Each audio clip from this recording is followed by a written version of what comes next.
Hey, ladies, and thank you for your commitment to our curriculum as we fall just a bit behind. I'm going to run through these notes as efficiently as possible for you so you can get this last little bit of chapter 42. Remember that I have a 15-minute time limit with my recording software, so I might talk a little fast. Feel free to pause, rewind, and do whatever as necessary so you can get through all of this in a manner that is beneficial to you.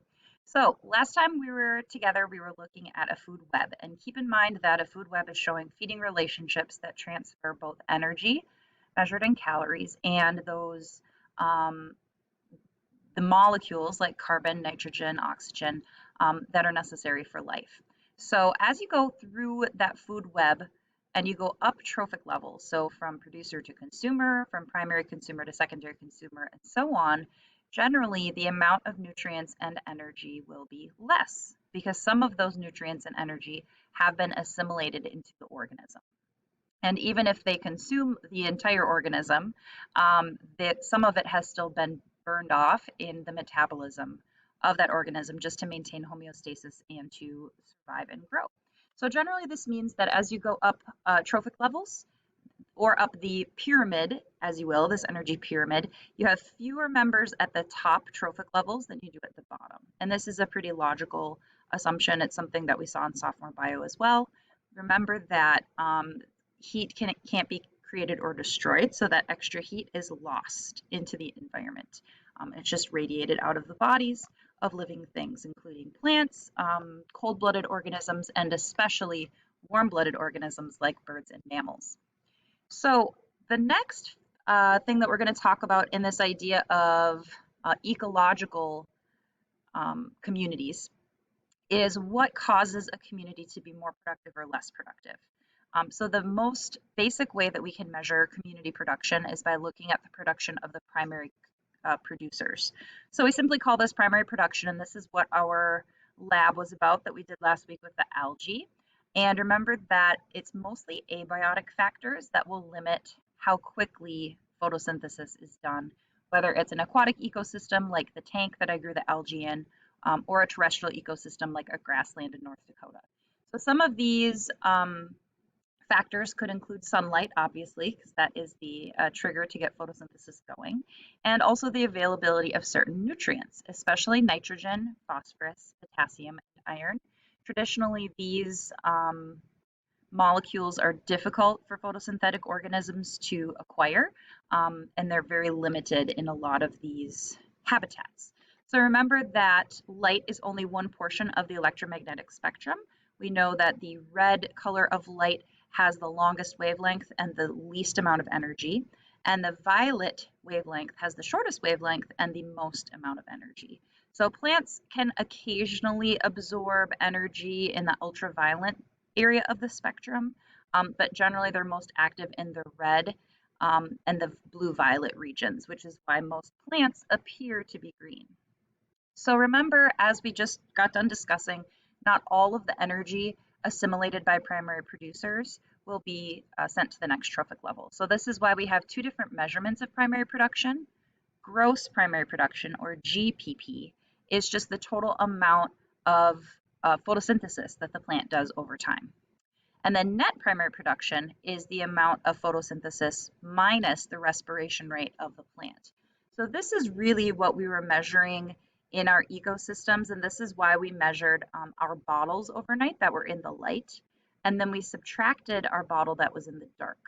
The reason we did that is because the dark bottle would represent the baseline metabolism for those algae to just stay alive.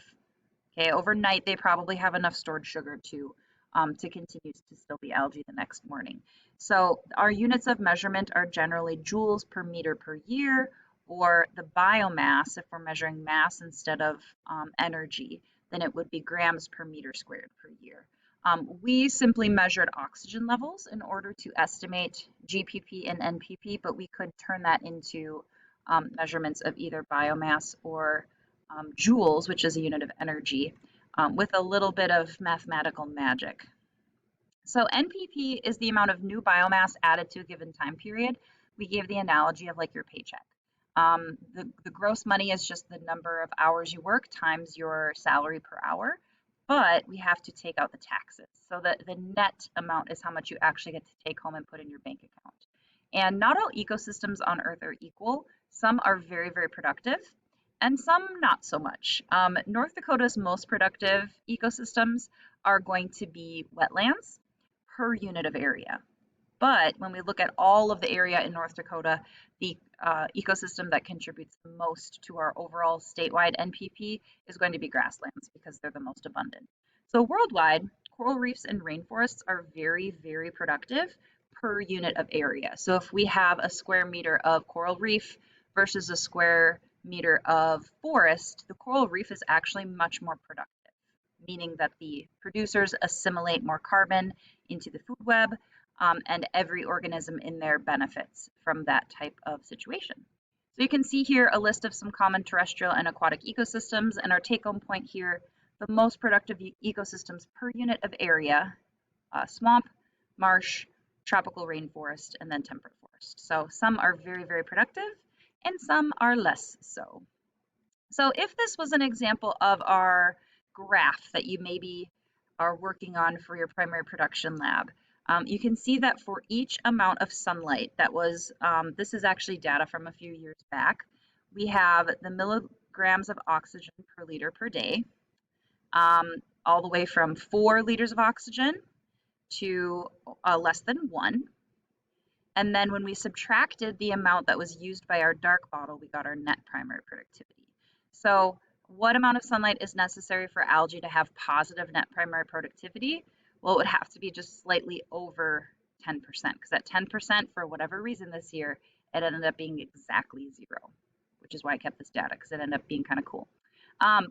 So anything just slightly above 10, we could draw a line from these to kind of see exactly what percent that is, but they're not equidistant on that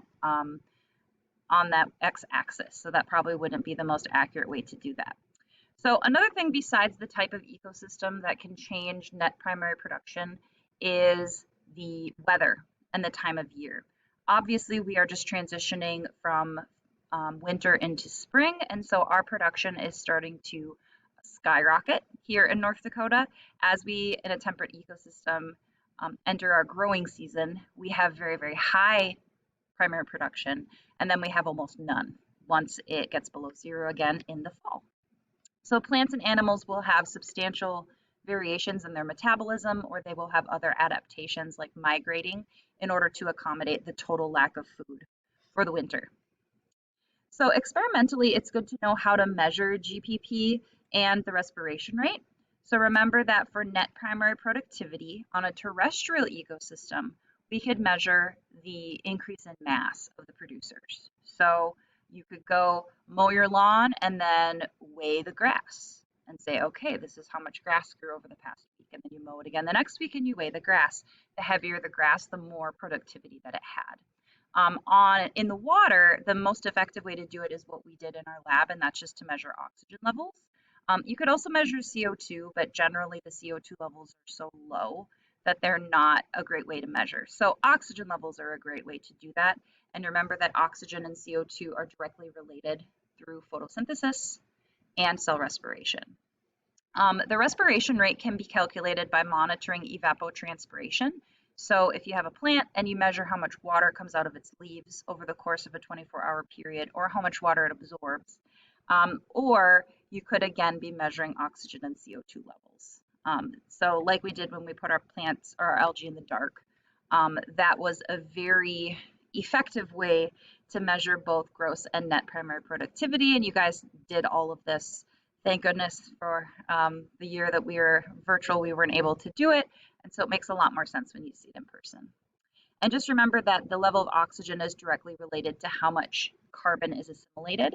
For every milligram per liter of oxygen that is released, that means that 0.358 milligrams of carbon was fixed from the ecosystem or from the environment around it. So that has been experimentally calculated for us, and we'll use that as we do our lab reports next week.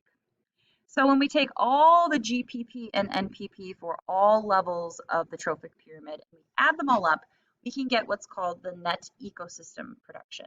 So net ecosystem production is just how much biomass is being made by this ecosystem.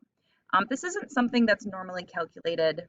Like you can't put all the organisms on a scale and measure their mass, but generally we're going to be monitoring the exchange of carbon dioxide and oxygen in an ecosystem. Generally, because there's more plants, oxygen levels will rise.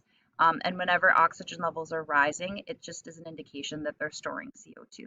So the measurement of oxygen levels is really, really important for a lot of different aspects of ecology. So the limits for production are really important. Many ecosystems operate in a kind of balance where they don't want to have too many plants, but we also don't want to have too many animals. They've evolved in such a way to reach that kind of happy homeostasis. So a lot of these limiting nutrients will be really important because if they suddenly become available, like if there was some organic matter washed into a lake or a river or the ocean, if it contains the right combination of chemicals, it could cause an algae bloom. These phytoplankton algae blooms can be very dangerous, they can be toxic, or they can simply upset the homeostasis of that ecosystem. In other parts of water where nutrients are very available, usually it's light. Only about 5% of light will penetrate by the time you get to about 15 meters of depth in an average lake, lake or the ocean. So without light, production is very, very limited. Most of the organisms that live in those areas will be reliant on the upper levels, matter falling down, dead stuff, poop or whatever, and they will eat that. So here's another case study from your book showing what happens when we add 3 different chemicals to this phytoplankton habitat. Notice that there's very little change when we added either phosphate, shown in green, or the control. Actually, a lot of the phosphate-enriched habitats had less phytoplankton than without any enrichment, which is interesting.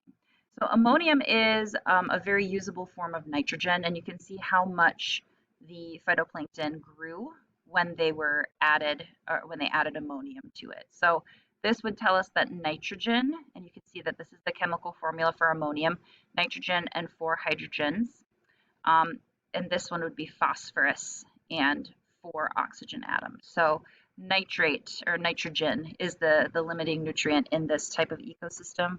We know because they grew a lot. Here's another case study from your book talking about algae in the Sargasso Sea, which is kind of a floating raft of giant algae that are out in the middle of the Pacific Ocean. It's a really interesting ecosystem. You can see our control had a relative uptake of 1. If we added nitrogen and phosphorus, it went up a tiny bit. Nitrogen, phosphorus, and some other metals, it was about the same. But then when we included iron, it jumped enormously. So for one last group, they added nitrogen, phosphorus, and just the iron without all the other metals, and it was almost as good. So in this ecosystem, we would say that the iron is going to be the limiting nutrient because it is the one thing that really helps this ecosystem grow. So this is important for us to know because many detergents, household products will contain large amounts of phosphorus or nitrogen. This can cause what's called eutrophication, and it can cause algae blooms and damage ecosystems. So many eco-friendly cleaners will be phosphate-free. So here you can see 2 different types of lakes, one that is nice and clean and one that is overrun with sediment and algae and could potentially be dangerous for future ecosystems. So terrestrial ecosystems have to be measured in a little bit different fashion. Evapotranspiration is just a sum of all the water that moves through an ecosystem. So it's evaporation plus transpiration, so evapotranspiration. Increased temperature and water availability is linked to an increase in evapotranspiration. So we know that ecosystems that are in tropical areas where there's lots of temperature or lots of heat and lots of water will have the highest primary production. So here's just some data to support that.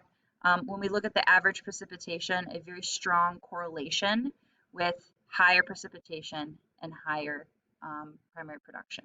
So I did not make my goal. There's going to have to be a second video. So stay tuned. I'll be back with the rest of it.